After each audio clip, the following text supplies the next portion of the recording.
29వ వచనం చదవండి చాలు. 29 చదవండి. దయచేసి నీ దాసుడనైన నా కుటుంబము నిత్యము నీ సన్నిధిని ఉండునట్లుగా దానిని ఆశీర్వదించుము.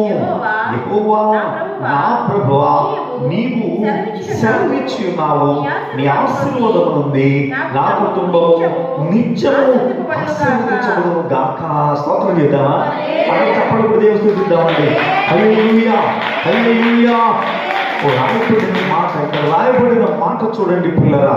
దయచేసి నీ దాసునైన నా కుటుంబము నిత్యము నీ సన్నిధి ఉండునట్లుగా దాన్ని ఆశీర్వదించుము.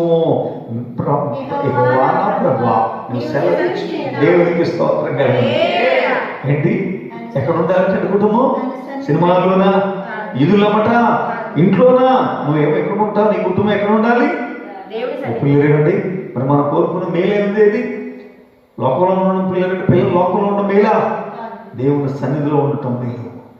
పిల్లలేండి, మరి మన కుటుంబాలను దేవుని సన్నిధిలో అనిపించుకుని మేలైనది ఏది, చేపట్టింది ఏది? అసలు మేలైనది ఏదో అసలు ఆలోచించావా? ఇంతవరకు ఏది మేలో ఆలోచించావా? ఏది మేలో?